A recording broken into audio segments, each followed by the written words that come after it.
J'étais dans la salle de réunion de l'hôtel Marriott à Lyon, en train de négocier la vente de 12 chevaux de race pour 95 000 €. Il était 16 heures un mardi étouffant d'octobre. Mes doigts transpiraient contre le stylo Montblanc que ma défunte épouse m'avait offert il y a 30 ans.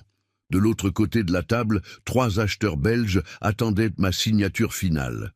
C'est alors que mon portable a vibré. Le nom sur l'écran m'a glacé le sang. Thomas, mon fils. J'ai demandé la permission et j'ai répondu, m'attendant peut-être à une question sur les chevaux, sur le fourrage qui manquait, n'importe quoi de normal. Mais la voix de mon fils unique a sonné différemment, froide, distante, comme s'il lisait un script répété. « Papa, on part aux États-Unis demain. » Mon cœur a raté un battement. « Comment ça, Thomas? Demain? » Mais on n'a pas discuté de... Il m'a coupé, et dans cette coupure, j'ai senti des années de distance jetées à mon visage. Ton domaine et tes chevaux ont déjà été vendus. Adieu. Le monde autour de moi s'est brouillé. Les Belges, la table en acajou, les contrats, tout est devenu flou. J'ai essayé de respirer, mais l'air ne descendait pas. Et puis, comme une lame plantée dans mon dos, j'ai entendu cette voix que j'avais appris à craindre ces 3 dernières années. Camille, ma belle-fille. Elle a crié en arrière-plan et je pouvais sentir le sourire venimeux sur sa bouche. « De quoi tu parles? Enfin, libérée de ce vieux têtu ?» Et elle a ri. Mon Dieu, comme elle a ri. À cet instant, 80 000 souvenirs ont explosé dans ma tête. 30 ans à construire ce domaine de mes propres mains, les aubes dans l'étable quand personne ne croyait en moi, les callosités qui saignaient, les nuits où j'ai pleuré seul après la mort d'Elisabeth, avec Thomas dormant dans la chambre à côté, juste un enfant de 10 ans que j'avais juré de protéger de tout. Et maintenant il me disait qu'il avait vendu ma vie. Mais savez-vous ce qu'il ne savait pas? J'ai souri. Oui, là, avec des larmes menaçant de couler, j'ai souri. Parce qu'il y a une chose que les fils manipulés et les belles-filles avides ne comprennent jamais. Les hommes comme moi n'arrivent pas à 68 ans, dirigeant 130 hectares de terre, élevant des chevaux champions, sans apprendre à garder des secrets. J'ai tenu le téléphone fermement et j'ai répondu avec la voix la plus calme que je pouvais. « Je comprends, Thomas, mais tu as oublié quelque chose. » Silence de l'autre côté. Camille a crié maintenant avec un fil de nervosité. « De quoi tu parles ?» Et j'ai ri. J'ai ri parce que le domaine qu'il disait avoir vendu... En fait, si vous voulez découvrir des histoires vraies de courage, d'hommes qui ne se sont pas laissés briser, abonnez-vous à la chaîne Les Conseils de Papy et activez la cloche, parce que cette histoire ne fait que commencer, et ce qui vient ensuite va vous faire repenser tout sur la famille, la loyauté et la justice.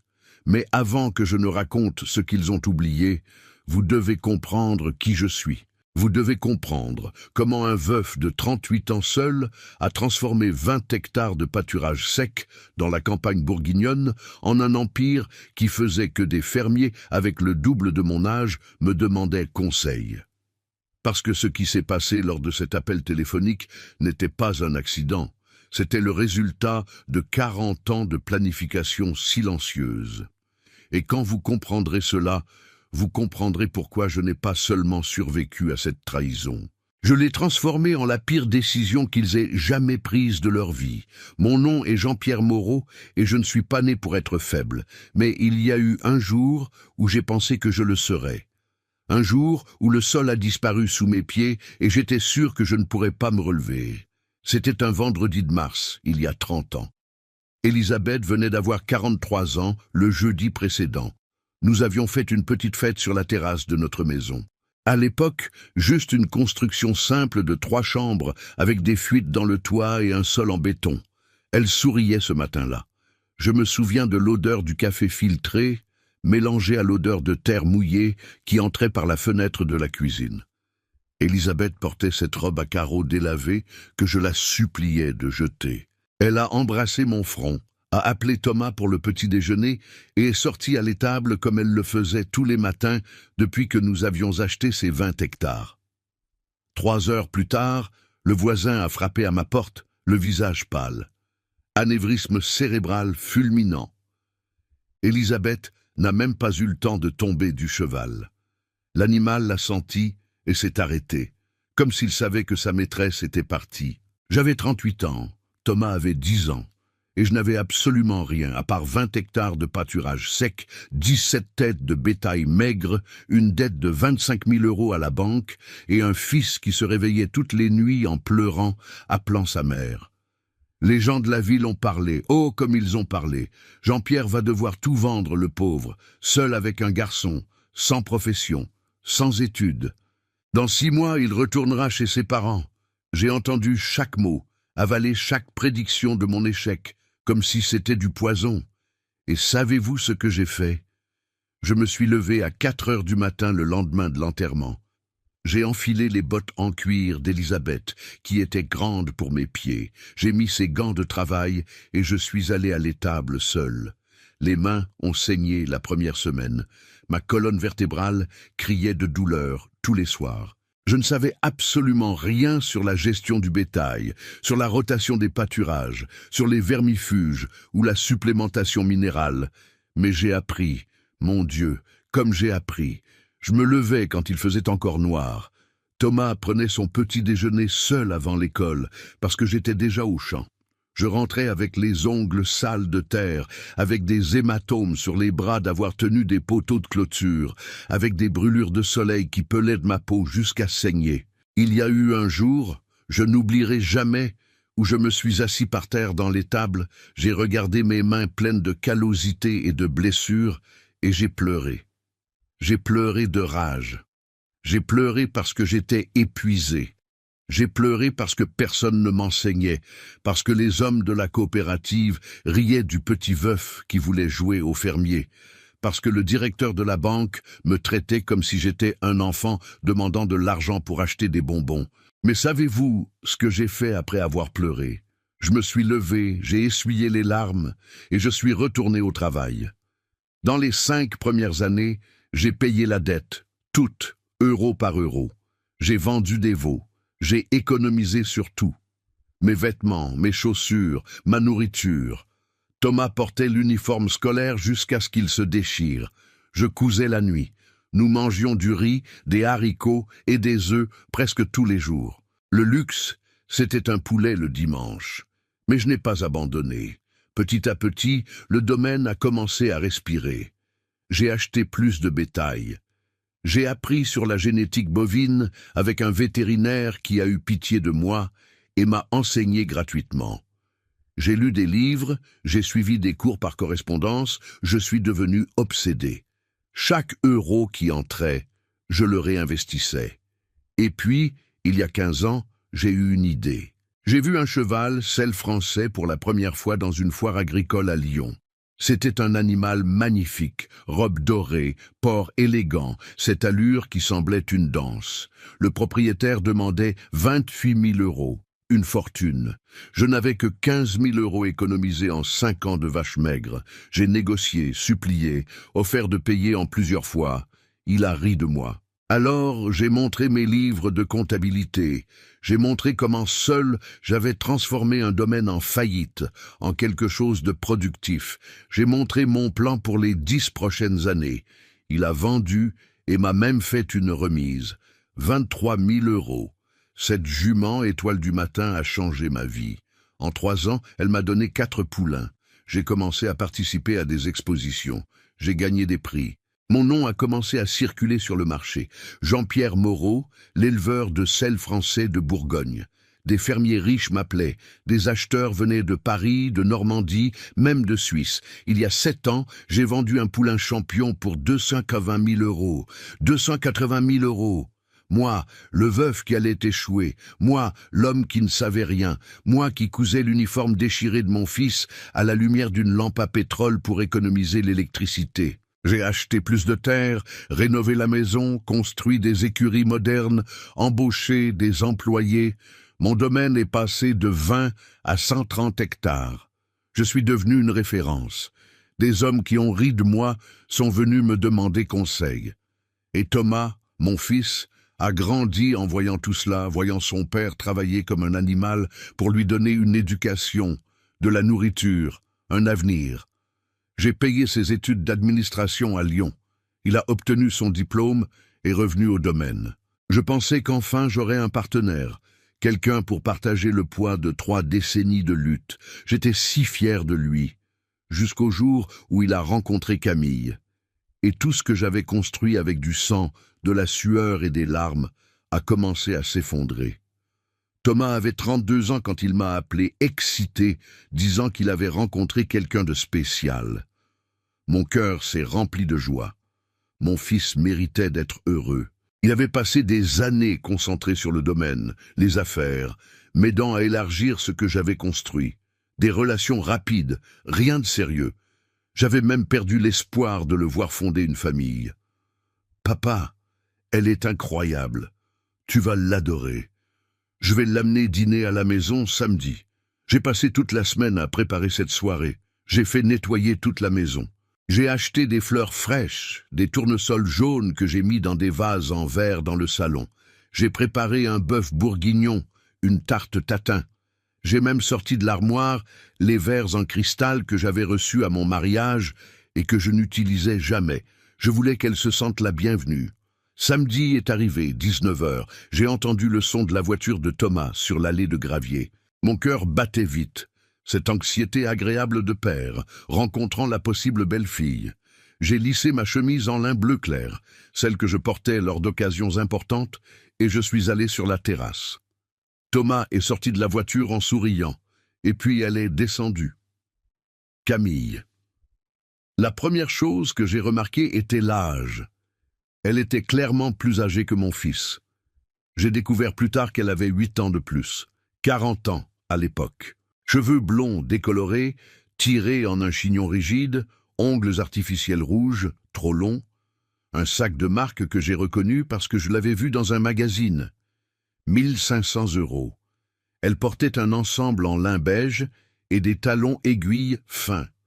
Des talons aiguilles dans un domaine. J'ai souri et ouvert les bras. Elle m'a salué avec 2 bises en l'air, celles qui ne touchent pas vraiment. Ses mains étaient froides, et quand elle est entrée dans ma maison, ses yeux, mon Dieu, comme ses yeux ont fouillé chaque détail. Ce n'était pas un regard de curiosité normale, c'était un inventaire. J'ai vu quand elle s'est arrêtée devant l'étagère des trophées des chevaux.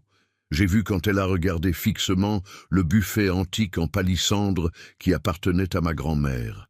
J'ai vu quand ses yeux se sont fixés sur le tableau au mur. Une peinture à l'huile que j'avais achetée 2 ans auparavant dans une galerie à Lyon. 3500 €, œuvre d'un artiste local célèbre. Elle a souri, mais ce n'était pas un sourire chaleureux, c'était calculateur. Pendant le dîner, Camille a parlé sans arrêt d'elle, toujours d'elle. Elle a raconté qu'elle était divorcée, qu'elle avait 2 enfants adolescents de son premier mariage, Antoine 17 ans et Sophie 15 ans, qu'elle avait beaucoup souffert avec son ex-mari, qu'elle méritait de recommencer sa vie avec dignité. J'ai remarqué comment elle touchait le bras de Thomas à chaque phrase, comment elle inclinait la tête quand il parlait, avec ce petit air étudié de quelqu'un qui sait exactement ce qu'il fait. Et puis, elle a lancé la première pique. « Monsieur Moreau, ça doit être si fatigant de tout gérer à votre âge. » J'ai planté la fourchette dans l'assiette. Thomas a ri, nerveux, essayant d'adoucir. « Papa est un lion, Camille. Il ne se fatigue pas. » Mais Camille a continué, maintenant avec un ton de fausse préoccupation. « Mais c'est beaucoup de responsabilité pour une seule personne, n'est-ce pas? Vous avez déjà tant fait, déjà tout prouvé. Ne serait-il pas temps de vous reposer, de profiter de la vie? Profiter de la vie, comme si je gaspillais mes jours. J'ai avalé la colère et j'ai souri. J'adore ce que je fais, Camille. Le domaine n'est pas un poids, c'est ma vie. » Elle a fait ce petit sourire condescendant. « Bien sûr, mais quand même, à votre âge, il est naturel de vouloir passer le flambeau à la nouvelle génération, n'est-ce pas? La nouvelle génération, c'est-à-dire Thomas, c'est-à-dire elle. J'ai regardé mon fils, espérant qu'il dise quelque chose, qu'il me défende, qu'il voie l'absurdité de cette insinuation. Mais il a juste mangé son bœuf bourguignon, absent, comme si la femme à côté de lui ne venait pas de me traiter de vieux incapable. La soirée a continué tendue. Camille a complimenté la maison. Charmante, avec un potentiel pour de belles rénovations, complimenter les chevaux, ils doivent valoir une fortune, non? Demandez sur l'acte de propriété du domaine, sur le testament, sur la planification successorale. Qui demande ça lors d'un premier dîner? Quand ils sont partis, Thomas m'a embrassé sur la terrasse. « Alors, papa, tu l'aimes bien ?» J'ai tenu son visage entre mes mains, mon garçon, mon fils unique, et j'ai menti. « Si tu es heureux, je suis heureux. » Mais cette nuit-là, allongé dans mon lit, regardant le ventilateur tourner au plafond, j'ai su avec chaque fibre de mon être. Cette femme n'aimait pas mon fils, elle aimait ce que j'avais construit, et elle n'allait pas s'arrêter jusqu'à ce qu'elle obtienne tout. 6 mois plus tard, Thomas m'a appelé pour me dire qu'il allait se marier. Il n'a pas demandé ma bénédiction, n'a pas demandé mon avis, il m'a juste informé. La cérémonie serait petite, seulement les proches parents, à la mairie de Lyon. J'ai mis mon meilleur costume et j'y suis allé. J'ai vu Camille entrer en blanc, une robe trop ajustée pour une seconde union. J'ai vu ses enfants, 2 adolescents blasés qui jouaient avec leur portable, et j'ai vu mon fils signer ce papier comme s'il signait la fin de notre histoire, parce que c'est exactement ce qu'il a fait. À partir de ce jour, Camille est officiellement entrée dans ma vie, et elle avait des plans dont je n'imaginais pas encore à quel point ils pouvaient être cruels. Les 6 premiers mois après le mariage ont été subtils. Si subtils que j'ai presque douté de mes propres instincts. Camille a emménagé dans la maison principale du domaine avec Thomas, celle que j'avais construite, brique par brique, sueur par sueur. Elle a amené les 2 enfants, Antoine et Sophie, qui ont occupé les chambres d'amis comme s'ils en étaient propriétaires. La fille se plaignait d'Internet lent. Le garçon se plaignait de l'ennui de la campagne. Aucun des 2 ne me saluait correctement. Mais Camille était toute douceur devant moi. « Monsieur Moreau, vous n'avez plus besoin de vous inquiéter de rien. Maintenant, il y a des jeunes ici pour tout gérer. Monsieur Moreau, reposez-vous. Je range la cuisine. Monsieur Moreau, laissez-moi apporter ces documents à Thomas pour signature. Vous avez déjà trop travaillé aujourd'hui. » Chaque « Monsieur Moreau » sonnait comme un rappel. Vous êtes vieux, vous êtes dépassé, vous êtes sur le chemin. Et Thomas, mon fils était aveugle, complètement ensorcelé. La première année, Camille a commencé avec des suggestions décontractées pendant les dîners. « Chérie, ton père travaille tellement. Ne serait-il pas temps qu'il profite de la vie, voyage, se repose ?» Thomas me regardait avec ce regard de pitié qui me brisait le cœur. « Papa, Camille a raison, tu devrais prendre des vacances. Quand est-ce que tu as voyagé pour la dernière fois ?» Je tenais la fourchette fermement. Des vacances. Je n'avais pas pris de vacances depuis 25 ans, parce que je ne le voulais pas, parce que mon domaine était ma vie, mes chevaux étaient ma joie. Mais expliquer ça à quelqu'un qui n'a jamais rien construit de zéro, impossible. « Je vais bien, mon fils, je n'ai pas besoin de vacances. » Camille soupirait, donnant ce petit sourire compréhensif à Thomas, comme pour dire « Tu vois, il est têtu. » La deuxième année, les choses se sont intensifiées. Camille a commencé à organiser des réunions familiales. Elle, Thomas, ses 2 enfants et moi. Oui, des réunions dans ma propre maison pour discuter de l'avenir du domaine. Je me souviens de la première comme si c'était hier. Un dimanche après-midi après le déjeuner. Camille a apporté un dossier de documents, l'a posé sur la table du salon et a dit d'une voix mielleuse « Monsieur Moreau, nous devons parler de planification successorale. Vous n'allez pas vivre éternellement. Dieu vous en préserve. Mais nous devons penser à la continuité de l'entreprise. » Mon sang s'est glacé. Thomas a complété comme un perroquet entraîné. « C'est vrai, papa, on doit s'organiser. Tu as 66 ans. C'est naturel d'y penser. » Naturel. J'avais 66 ans et je me levais à 5 heures du matin pour monter à cheval. Je concluais des contrats de 60 000 € tout seul. Mon esprit était plus affûté que celui de n'importe quel jeune de 30 ans. Mais Camille a continué, maintenant avec de fausses larmes, brillant dans ses yeux. « On s'inquiète tellement pour vous, porter ce poids seul doit être épuisant. » Elle savait exactement où appuyer. J'ai commencé à remarquer de petits changements. Des documents que je laissais dans le bureau disparaissaient. Des contrats que je devais signer s'évanouissaient. Thomas a commencé à prendre des décisions sans me consulter. Il a vendu 3 juments reproductrices sans me prévenir. Quand je l'ai questionné, il a répondu « Papa, tu dormais? Je ne voulais pas te réveiller. Tu dois te reposer davantage. » Te reposer, ce mot maudit. Et puis, un mardi après-midi, j'ai trouvé. Je cherchais un contrat d'achat de fourrage dans le bureau quand j'ai vu des papiers sur l'imprimante. Des papiers que personne n'avait rangés. Je les ai pris sans trop réfléchir, et mon monde s'est effondré. C'était une procuration publique, large, irrévocable, me destituant du contrôle financier du domaine, transférant tous les pouvoirs administratifs à Thomas et Camille. Mes genoux ont faibli. Je me suis assis dans le fauteuil en cuir du bureau, le même fauteuil où Elisabeth s'asseyait, où je m'asseyais depuis 30 ans, et j'ai lu ça 3 fois. Le mandant Jean-Pierre Moreau, en pleine possession de ses facultés mentales, mais considérant son âge avancé et son besoin de repos, âge avancé, besoin de repos, comme si j'étais un vieux sénile qui ne savait même pas signer son propre nom. La page suivante était encore pire. Un plan pour la transition progressive de l'administration, où je serais gentiment écarté des décisions opérationnelles et deviendrais simplement un consultant honoraire. Consultant honoraire dans le domaine que j'avais construit. J'ai gardé les papiers, je n'ai rien dit. Pas encore, parce que je devais comprendre jusqu'où allait cette trahison. Et j'ai découvert. 2 semaines plus tard, pendant un déjeuner, Camille a lâché la bombe devant ses enfants, comme si c'était la chose la plus naturelle du monde. Monsieur Moreau, Thomas et moi, pensions. Vous n'aimeriez pas avoir votre petit coin à vous, un appartement en ville, plus pratique près de tout, sans les responsabilités d'ici? Antoine, le beau-fils, a complété avec ce petit sourire cynique de quelqu'un qui avait déjà été préparé. Ouais, grand-père. Là-bas, vous pourriez recevoir vos amis, faire du bricolage, ces trucs de papy. Bricolage, trucs de papy. J'ai regardé Thomas, mon fils, le garçon que j'avais élevé, qui se réveillait en pleurant à 10 ans, appelant sa mère morte, et que je berçais, promettant que je ne l'abandonnerais jamais.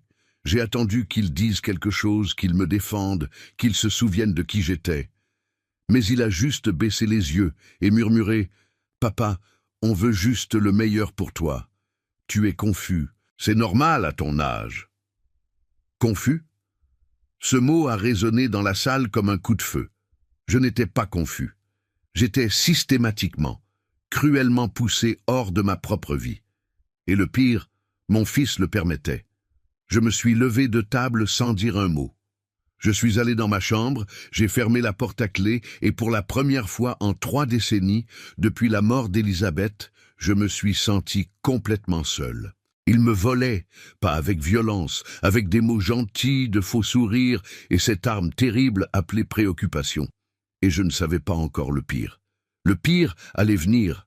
1 mois s'est écoulé depuis ce déjeuner. 1 mois où j'ai fait semblant.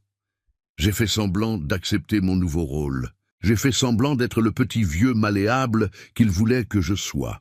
Je souriais, hochais la tête, acquiesçais. Mais à l'intérieur, j'enquêtais. J'ai commencé à faire attention à tout, aux conversations qui s'arrêtaient quand j'entrais dans la pièce, aux papiers que Camille cachait trop vite, aux regards qu'elle et Thomas échangeaient quand je posais des questions sur les finances du domaine. Et puis est venue cette nuit. C'était un jeudi, 2 heures du matin. Je m'étais réveillé avec soif, la bouche sèche, cette mauvaise sensation qui vient avec les nuits mal dormies. Je suis descendu à la cuisine en pyjama et chaussons, marchant doucement pour ne réveiller personne. La maison était silencieuse, mais quand je suis passé dans le couloir qui mène au bureau, j'ai entendu des voix étouffées, tendues. Elles venaient de la chambre d'amis au fond. Camille et Thomas étaient là, en discussion. Mon cœur s'est accéléré. Je suis resté paralysé dans le couloir sombre, pieds que nus sur le carrelage froid, écoutant. « Thomas, tu es trop faible. On aurait déjà dû obtenir la procuration définitive. » La voix de Camille était pleine de colère. Rien de la fausse douceur qu'elle utilisait devant moi. « Camille, mon père n'est pas idiot. Si je force trop, il va se méfier. » Et alors? Il est déjà vieux, confus. Qui va le croire? Chaque mot était un coup de poignard. « Regarde, Le plan fonctionne, lentement, mais il fonctionne. Dans quelques mois, il signera tout ce qu'on veut. Camille a ri, un rire court, amer. Quelques mois, Thomas. Je n'ai pas quelques mois. Mes dettes sont à la limite. 42 000 € de carte de crédit que tu ne sais même pas que j'ai. J'ai besoin de ce domaine vendu maintenant. Mon estomac s'est retourné. Tu m'avais promis que tu n'avais plus de dettes. Et tu m'avais promis que ton père serait facile à manipuler. Mais le vieux têtu s'accroche encore à ce domaine comme s'il était le maître de la vie. Silence lourd. Puis Thomas a parlé et ce qui est sorti de sa bouche m'a détruit. Dès qu'on aura la procuration définitive, on vend tout et on part à Orlando comme prévu. Mon père peut rester dans le petit appartement de 55 Pletras que j'ai acheté en ville. Il finira par accepter. Il n'aura pas le choix. 55 Pletras. Il avait même déjà choisi mon exil. Mes jambes ont tremblé. Je me suis accroché au mur pour ne pas tomber. Camille a continué, maintenant avec une voix calculatrice. On a déjà transféré 82 000 € sur le compte de la société aux États-Unis, mais on a besoin de beaucoup plus. Ce domaine vaut au minimum 750 000 €. Avec la vente des chevaux, on arrive facilement à 1 million. 1 million d'euros. Ils avaient déjà calculé le prix de ma vie. Et mes enfants, Camille, Antoine et Sophie vont aussi avoir leur part. Elle a ri. Un rire qui m'a glacé l'âme. Bien sûr, chérie, j'ai déjà promis 60 000 à chacun. Ils vont ouvrir les commerces qu'ils ont toujours voulu. C'est juste, non? Après tout, ils vont être tes beaux enfants officiels, partie de la famille. Partie de la famille. Pendant que moi, le père qui avait élevé Thomas seul, je serais jeté dans un appartement de 55 Pletras. Je suis resté là, pétrifié dans le noir, écoutant le plan complet se dérouler. Camille avait convaincu Thomas d'ouvrir une LLC en Floride, une société à responsabilité limitée américaine. Ils avaient déjà versé 82 000 € là-bas. De l'argent auquel Thomas avait accès en tant qu'administrateur temporaire du domaine. Administrateur temporaire, ce poste que je lui avais donné en faisant confiance que mon fils ne me volerait jamais. Mais il y avait pire. Thomas, cet acheteur de Lyon fait pression. Il veut conclure la vente du domaine avant la fin du mois. 725 000 € comptant. Mon cœur s'est arrêté. Mais le domaine n'est pas encore à son nom. Comment on va vendre? La réponse de Camille a été un murmure venimeux. C'est déjà réglé, chérie. Tu as signé sa procuration la semaine dernière. Tu te souviens? J'ai juste ajusté quelques détails. On a falsifié la signature sur 2 documents de transfert. Le notaire est ami du cousin de mon cousin. Il ne posera pas de questions. Falsifier ma signature. Faux en écriture. Crime fédéral. Et mon fils avait accepté ça. Camille, c'est risqué. Ce qui est risqué, c'est de rester dans cette misère à être l'employé de ton propre père. Tu as 35 ans, Thomas. Il est temps que tu aies ta propre vie, employé. Elle a appelé mon fils employé dans le domaine qu'il avait aidé à construire avec moi. Et s'il découvre? Camille a ri, ce rire que je n'oublierai jamais. Qui va croire un vieux de 68 ans contre des documents signés et tamponnés? On doit juste tenir encore 3 semaines. 3 semaines et on sera à Orlando, recommençant à zéro, avec 1 million d'euros en banque, sans ce vieux qui contrôle chacun de tes pas. Vieux. C'est le mot qu'elle a utilisé pour l'homme qui a ouvert sa maison, sa table, son cœur pour l'accueillir. J'ai reculé lentement, pas à pas, jusqu'à retourner dans ma chambre. J'ai fermé la porte avec précaution, me suis assis au bord du lit et je n'ai pas pleuré. Je n'ai pas pleuré parce que les larmes ne résoudraient rien. Les larmes ne récupéreraient pas 82 000 €. Les larmes n'empêcheraient pas la vente frauduleuse de mon domaine. J'ai regardé la photo d'Elisabeth sur la table de nuit. Ma femme morte il y a 30 ans, qui m'avait laissé avec un fils de 10 ans et une promesse. Prends soin de notre garçon, Jean-Pierre. Fais de lui un homme de bien. J'avais essayé. Mon Dieu, comme j'avais essayé. Mais quelque part, entre les années et les manipulations de cette femme, j'avais perdu mon fils. Ou peut-être qu'il n'avait jamais été celui que je pensais qu'il était. Mais une chose je savais, je n'allais pas laisser passer ça.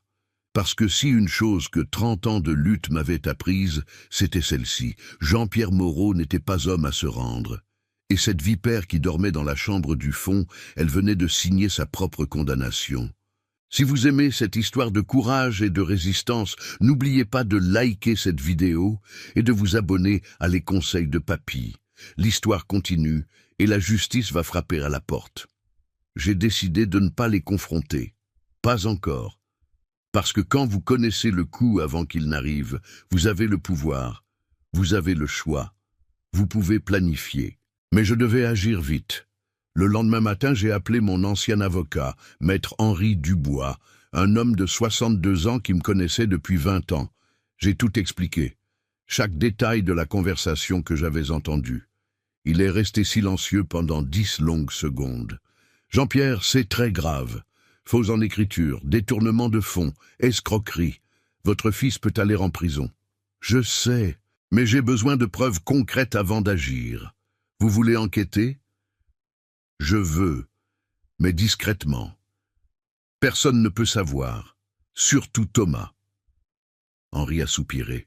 « Considérez que c'est fait. » J'ai raccroché et regardé par la fenêtre de la cuisine. Camille était sur la terrasse, se vernissant les ongles en rouge, riant au téléphone avec quelqu'un, probablement racontant à une amie comment elle était sur le point de devenir millionnaire.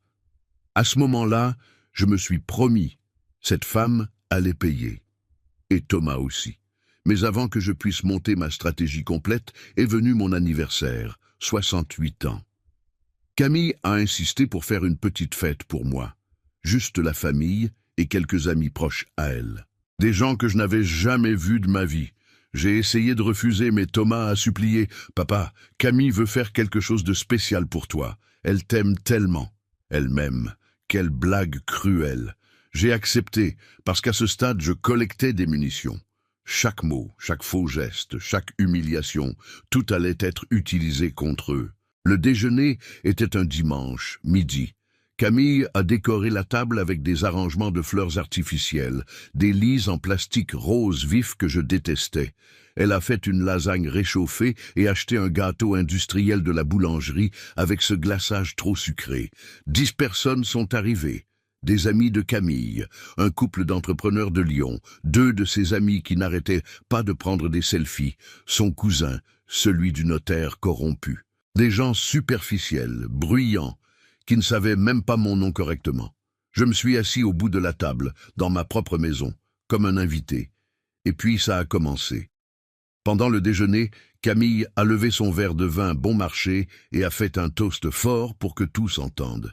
Je veux porter un toast à Monsieur Moreau, qui fête aujourd'hui ses 68 ans. Un homme, comment dire, de beaucoup de fibres, n'est-ce pas? Il a construit ce domaine tout seul, après être devenu veuf. Les gens ont applaudi poliment. Elle a continué. Mais maintenant, avec ce ton de pitié qui me donnait envie de crier, mais toute femme forte doit savoir quand s'arrêter, n'est-ce pas, les gens? Monsieur Moreau a déjà tant fait, déjà tant prouvé. Maintenant, c'est le moment de se reposer et de laisser nous, la nouvelle génération, tout gérer. Ses amis ont hoché la tête en accord, faisant ces têtes de pauvres petits. L'une d'elles, une blonde oxygénée d'une 40aine d'années, a ajouté « Ah oui, ma mère était comme ça, têtue. Elle ne voulait pas lâcher l'entreprise, jusqu'à ce qu'un jour on ait dû l'interner pour son bien, vous savez. » Interner. Le mot est resté suspendu dans l'air comme du poison. Camille a souri. Ce sourire. Eh bien, on espère ne pas en arriver là avec Monsieur Moreau, mais parfois la vieillesse apporte des confusions, n'est-ce pas? C'est naturel. J'ai regardé Thomas, attendant, suppliant qu'il dise quelque chose, qu'il défende son père, qu'il rappelle à ces gens qui j'étais, mais il a juste pris une gorgée de vin, regardant son assiette. Lâche. La pire partie est venue au moment du gâteau. Camille a apporté cette chose écœurante de la cuisine, chantant joyeux anniversaire toute seule. Personne n'a accompagné. Elle l'a posé devant moi et a dit, fort pour toute la table, « Allez, monsieur Moreau, soufflez tant que vous avez encore du souffle. » Des rires de toute la table, comme si j'étais une blague, une relique, un vieux inutile toléré dans sa propre maison. J'ai soufflé les bougies, je n'ai pas fait de vœux, pourquoi faire? À ce moment-là, je n'avais plus d'espoir en rien. Quand le déjeuner s'est terminé, j'ai essayé de parler du domaine, d'un contrat important que je devais conclure, des chevaux qui avaient besoin de soins vétérinaires. Camille m'a interrompu, tapant des mains comme si elle parlait à un enfant têtu. « Monsieur Moreau, vous n'avez pas besoin de vous inquiéter de ces choses maintenant. C'est votre anniversaire. Et en plus, Thomas s'occupe déjà de tout. Il est administrateur maintenant, vous vous souvenez? Et elle s'est tournée vers ses amis, comme si je n'étais pas là. Vous ne savez pas le travail que ça représente. Le petit vieux pense encore qu'il commande tout. Il n'accepte pas que le temps a passé. Petit vieux, tout le monde à la table a ri, sauf moi. Je me suis levé. J'ai murmuré une excuse quelconque sur la fatigue. Je suis monté dans ma chambre. Personne n'est venu me voir. Personne n'a demandé si j'allais bien. Personne ne s'en est soucié. Je me suis assis au bord du lit et j'ai regardé par la fenêtre. Je voyais les écuries au loin, les chevaux paissant dans le champ, cette terre que j'avais transformée de cendres en or. Et pour la première fois en 30 ans depuis qu'Élisabeth était morte, j'ai pensé à abandonner. J'ai pensé pourquoi? Pourquoi ai-je tant lutté?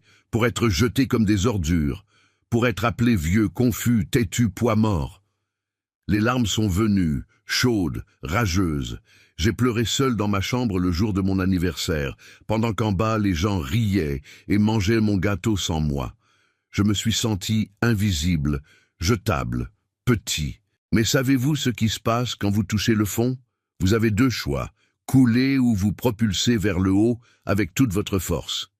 Et je n'étais pas homme à couler. Le lendemain matin, je me suis réveillé avant le lever du soleil. J'ai mis mes vêtements d'équitation, enfilé mes bottes usées et je suis allé à l'écurie. Parce qu'il y avait quelqu'un là-bas qui me voyait encore pour ce que j'étais vraiment. Quelqu'un qui allait me rappeler qui j'avais toujours été. Le ciel avait encore cette teinte grise qui vient avant l'aube, quand je suis arrivé à l'écurie principale. 5h30 du matin. L'air froid de juin coupait ma peau, mais je devais être là. Je devais respirer l'odeur du foin et du cuir. Je devais sentir que j'étais encore maître de quelque chose. Les chevaux ont henni doucement quand ils m'ont vu. Ils me connaissaient, me reconnaissaient. J'ai marché lentement entre les boxes jusqu'à m'arrêter au dernier, le plus spacieux, avec une plaque en bronze gravée « Tempête d'argent ». Ma jument reproductrice, 15 ans, championne nationale d'allure en 2018. Mère de 8 poulains primés. Robe grise qui brillait comme du métal liquide sous la lumière. Elle valait à elle seule 55 000 €. Mais pour moi, elle n'avait pas de prix. J'ai ouvert la porte du box, espérant qu'elle vienne vers moi comme elle le faisait toujours, mettant son museau chaud dans ma main, demandant des caresses. Mais elle n'est pas venue. Elle était adossée dans le coin du fond, immobile. Tempête? Je suis entré doucement, et c'est là que j'ai vu. La jument avait une blessure ouverte sur le garrot, cette région entre le cou et le dos. Du sang séché collé au pelage. L'eau de l'abreuvoir était sale, verdâtre. Le foin, moisi, puant. Mon cœur s'est emballé. Je me suis approché d'elle. J'ai passé ma main doucement sur son cou. Elle a frémi, a tourné la tête et m'a regardé avec ses yeux sombres, profonds. Et je jure que j'y ai vu de la douleur et de la détresse. Qui t'a fait ça? J'ai examiné la blessure. Elle était récente. Un jour, peut-être 2, marque de fouet ou de bâton, quelqu'un l'avait frappée. La rage est montée dans ma gorge comme de la lave. Je suis sorti du box et je suis allé directement au bureau de l'écurie. Il était tôt, mais le nouveau palefrenier que Camille avait embauché, un certain Olivier, un homme d'environ 40 ans, maigre, l'air pas commode, était déjà là à prendre son café et jouer avec son portable. J'ai frappé à la porte. Il a levé les yeux, blasé. « Qui s'occupe de Tempête d'argent ?» Il a haussé les épaules. « Moi? Ben. Alors explique-moi la blessure qu'elle a. » Olivier s'est levé, irrité, comme si je dérangeais sa journée. Cette jument est rebelle. Elle ne voulait pas entrer dans le box hier pour le nettoyage. J'ai dû lui donner quelques tapes à ma championne nationale, à ma Tempête. Ma voix est sortie glaciale. « Prends tes affaires, tu es viré. Il a ri à mon visage. Vous ne pouvez pas me virer. C'est Madame Camille qui m'a embauché. C'est elle qui commande maintenant. C'est elle qui commande maintenant. Ces 5 mots ont été comme un coup de poing dans l'estomac. Mais alors quelque chose en moi s'est brisé. Je ne sais pas si c'était l'humiliation de la veille. Je ne sais pas si c'était de voir ma jument blessée. Je ne sais pas si c'était d'entendre ce ver dire qu'une autre personne commandait dans mon domaine. Mais quelque chose s'est rompu. Et ce qui est sorti n'était pas l'homme fatigué, humilié, invisible. C'était Jean-Pierre Moreau, l'homme qui avait transformé la poussière en empire. J'ai fait 2 pas dans sa direction. Je l'ai regardé dans les yeux avec une intensité qui a fait disparaître le sourire de son visage. Je n'ai pas demandé qui t'a embauché. J'ai dit « tu es viré ». Prends tes affaires et sors de ma propriété avant que j'appelle la police pour maltraitance animale. Il a essayé d'argumenter, mais je ne l'ai pas laissé. J'ai pris le téléphone, composé le numéro du gardien du domaine, Monsieur Valentin, homme de confiance qui travaillait avec moi depuis 18 ans, et j'ai ordonné « Valentin, Olivier part maintenant. Accompagne-le jusqu'au portail. Et à partir de maintenant, personne n'est embauché ou licencié sans mon autorisation. Personne. » Olivier est parti en soufflant, jurant tout bas. Je m'en fichais. Je suis retourné à l'écurie, vers Tempête. J'ai passé les 2 heures suivantes à m'occuper d'elle personnellement. J'ai nettoyé la blessure avec du sérum physiologique et de la pommade antibiotique. J'ai changé l'eau, mis du foin frais. J'ai brossé chaque centimètre de sa robe, parlant doucement, m'excusant d'avoir laissé ça arriver.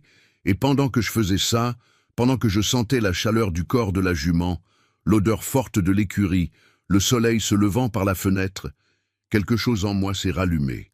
Tempête a posé son museau sur mon épaule, ce geste simple qu'elle faisait toujours. Sa façon de dire « tout va bien, je suis là ». C'est là que j'ai compris. Cette jument avait 15 ans. Elle avait été championne. Elle avait donné des poulains de valeur. Elle avait construit un héritage, et pourtant elle s'était battue quand elle avait été maltraitée.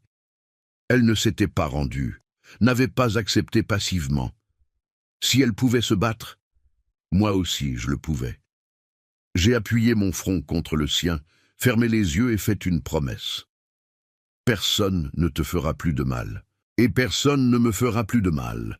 Je suis sorti de l'écurie à 8 heures du matin avec l'esprit aiguisé, clair, déterminé. Je suis allé directement en ville. J'ai conduit les 58 kilomètres jusqu'à Lyon sans m'arrêter. Je suis entré dans le bureau de maître Henri Dubois sans rendez-vous. Il était en réunion, mais quand la secrétaire a dit que c'était urgent, il m'a reçu immédiatement. « Jean-Pierre, vous allez bien ?» Je me suis assis dans le fauteuil en face de son bureau. Je l'ai regardé dans les yeux et j'ai dit d'une voix ferme « Je veux que vous enquêtiez sur mon fils et ma belle-fille. Je veux tous les mouvements financiers des 2 dernières années. Je veux savoir où va chaque centime. Je veux retracer cette société aux États-Unis. Je veux des preuves de tout.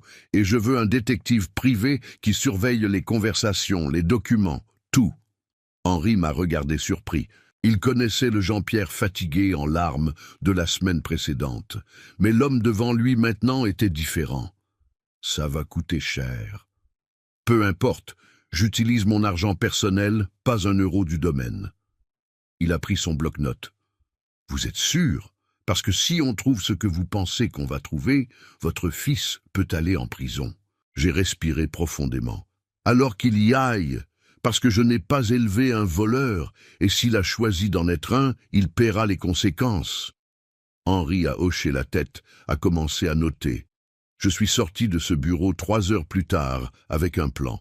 Un détective engagé, un expert comptable judiciaire en route, et une détermination de fer dans la poitrine. Je suis retourné au domaine, conduisant lentement, regardant le paysage, les champs dorés, le ciel bleu infini, les clôtures que j'avais moi-même aidé à ériger. Et j'ai compris quelque chose de fondamental. Je n'avais pas construit tout cela pour abandonner maintenant. Camille avait commis une erreur fatale. Elle avait sous-estimé le mauvais homme. Et Thomas, mon fils, allait apprendre de la manière la plus dure ce que signifiait trahir Jean-Pierre Moreau. La guerre avait commencé. Mais cette fois, j'avais les armes. Cette histoire vous touche? Vous connaissez quelqu'un qui a vécu une situation similaire? Laissez un like, abonnez-vous à Les Conseils de Papy et surtout, commentez de quel pays vous nous regardez. Votre soutien nous permet de continuer à partager ces histoires de courage. Les 4 mois suivants ont été les plus difficiles de ma vie. Pas à cause de la douleur, j'étais habitué à la douleur, mais à cause de la performance.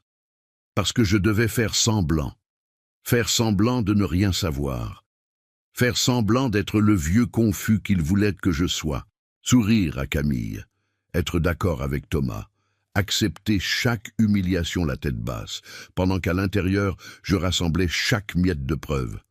Maître Henri a travaillé vite.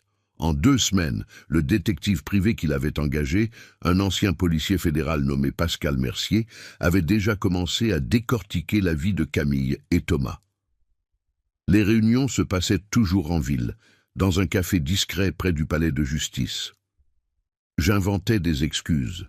Je vais chez le médecin, je vais régler des choses à la banque, je vais rendre visite à un ami. Camille ne questionnait même pas. Elle pensait que j'acceptais enfin ma place. La première bombe est tombée un mardi d'août. Pascal a posé un dossier sur la table du café. À l'intérieur, des relevés bancaires. Monsieur Moreau, votre belle-fille a 42 000 € de dette de carte de crédit. 6 cartes différentes, toutes au maximum. Mon estomac s'est retourné. 42 000 €. Achats de luxe, vêtements de marque, bijoux, restaurants chers. Elle maintenait un niveau de vie qu'elle ne pouvait pas payer et cachait tout à votre fils. J'ai pris les relevés, lu ligne par ligne, des magasins dont je n'avais jamais entendu parler, des montants absurdes, 1 500 € dans un dîner, 3 500 € dans un sac, 6 200 € dans une clinique esthétique. Pendant que j'utilisais les mêmes bottes depuis 8 ans. Il y a plus, Pascal a continué à passer d'autres documents. Elle a promis aux enfants de son premier mariage, Antoine et Sophie, qu'ils recevraient un héritage de leur beau grand-père pour ouvrir des commerces. Il a montré des messages WhatsApp qu'il avait réussi à intercepter. Mon sang s'est glacé en les lisant. Camille à Antoine. Calme-toi, mon fils. Dans 3 mois, quand le vieux signera tout, tu auras ton argent pour le magasin de jeux vidéo. 60 000 €, comme promis. Camille à Sophie. Ma fille, ton salon de beauté va se faire. Le domaine va être vendu et tu auras tes 60 000 € aussi. Il faut juste être patient avec ce beau-père têtu. Il comptait mon argent, divisait ma vie avant même que je ne meure. Mais le pire restait à venir. Pascal a ouvert l'ordinateur portable, montré les mouvements bancaires du compte de Thomas en tant qu'administrateur du domaine.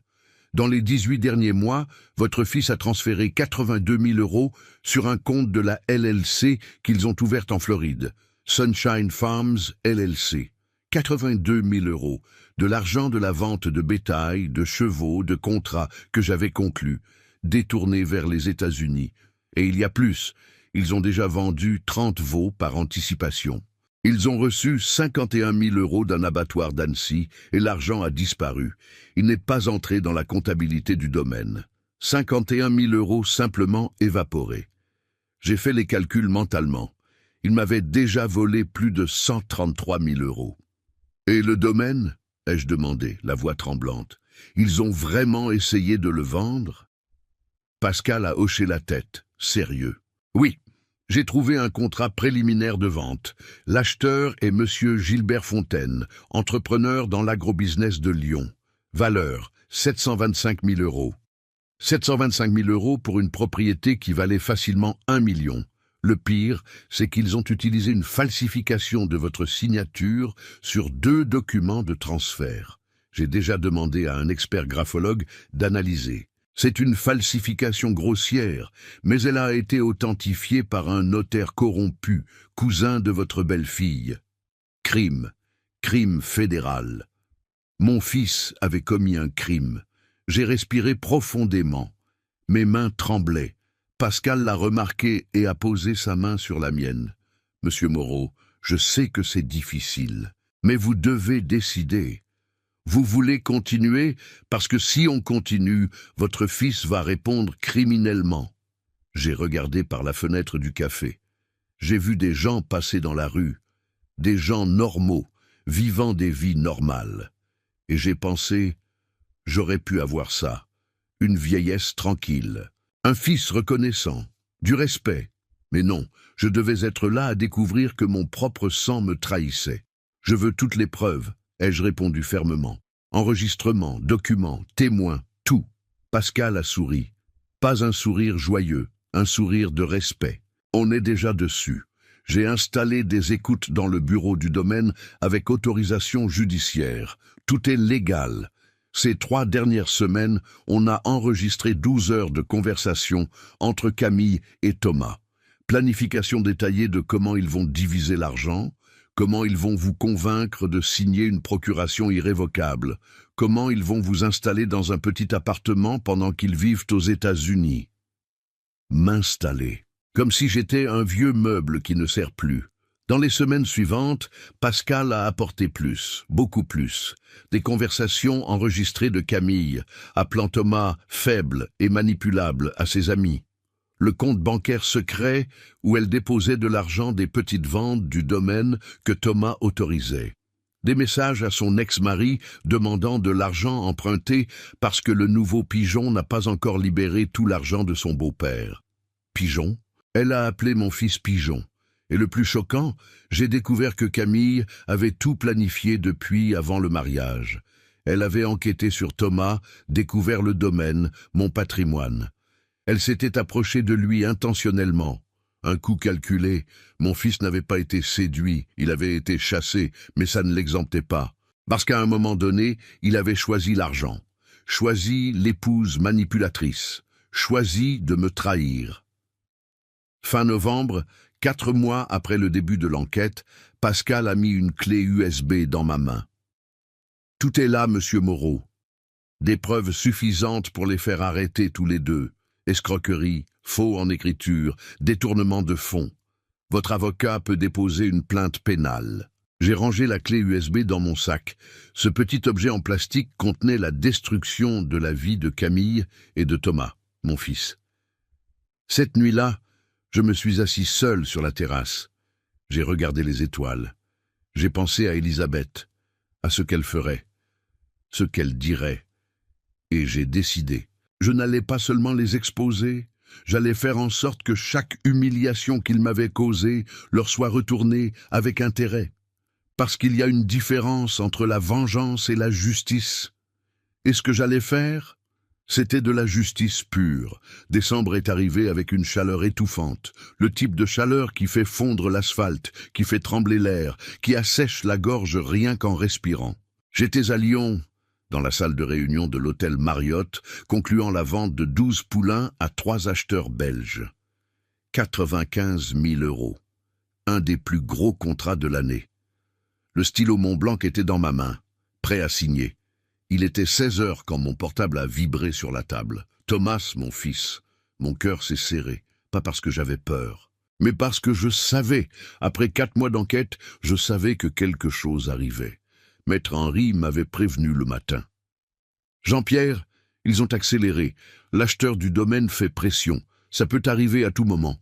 J'ai demandé la permission aux Belges et j'ai répondu « Allô ?» La voix de Thomas a sonné différemment. Elle n'avait pas ce ton de fils. Elle avait de la froideur, de la distance, comme s'il lisait un discours répété que Camille avait écrit pour lui.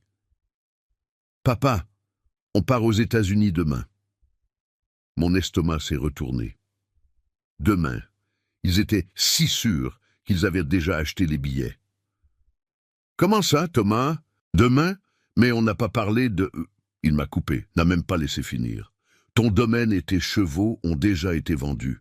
Adieu. » Ce mot. Adieu. Pas à bientôt.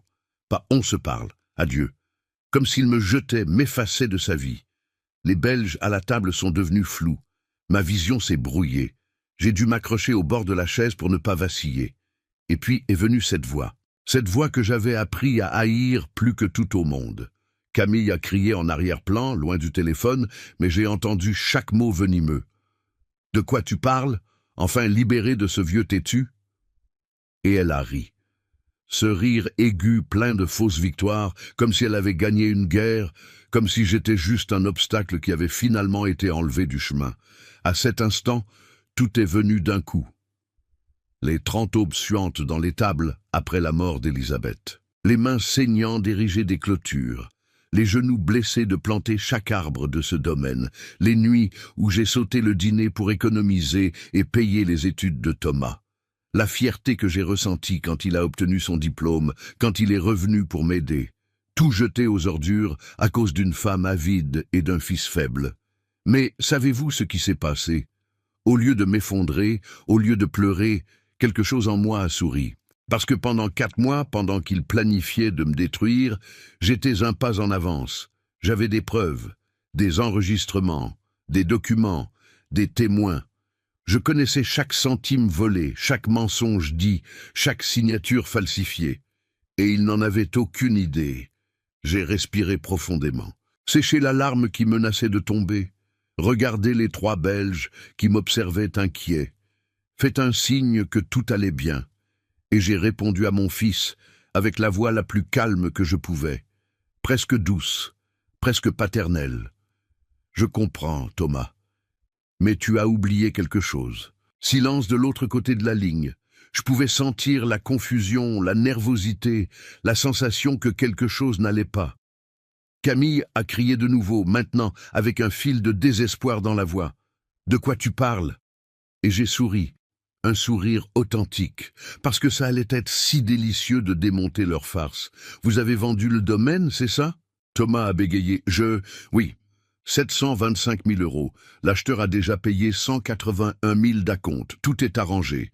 181 000 € d'acompte, de l'argent qu'ils avaient déjà empoché, de l'argent qu'ils allaient devoir rendre. Et les chevaux aussi, vous les avez vendus, tous sauf Tempête, parce qu'elle est vieille. Personne n'en a voulu. Vieille. Comme moi. Et les papiers, tout est en ordre? Silence. Un silence lourd. C'est ça, papa. Tout signé et tamponné. Menteur. Je savais que c'était un mensonge. Je savais qu'ils avaient falsifié ma signature. Je savais que le notaire était corrompu. Je savais tout. Je comprends. Pause longue. Il s'attendait à ce que je pète un plomb, que je pleure, que je supplie. Mais j'ai juste dit calmement, « Thomas, j'ai un problème avec ce que tu viens de me dire. » J'ai entendu Camille murmurer quelque chose en arrière-plan. J'ai entendu la panique commencer à fissurer sa voix. « Quel problème, papa ?» J'ai regardé par la fenêtre de l'hôtel. Le soleil de décembre brûlait le ciel de Lyon. Des gens marchaient dans la rue, indifférents au drame qui se passait dans cet appel. « Le domaine que tu as vendu, il n'est pas à mon nom, mon fils. » Silence absolu. « Comment ça? Il ne l'a jamais été. Et si tu m'avais demandé avant de falsifier ma signature, je te l'aurais dit. » J'ai entendu quelque chose tomber de l'autre côté. Peut-être un verre, peut-être leur espoir. Camille a crié, maintenant, avec une voix étranglée. C'est un mensonge. Il bluffe. Mais Thomas savait, par ma voix, par mon calme. Il savait que je ne bluffais pas. « Papa, de quoi tu parles ?» J'ai respiré profondément, savouré ce moment, parce qu'après 4 mois d'humiliation, de simulation, de douleur avalée, je pouvais enfin renverser le jeu.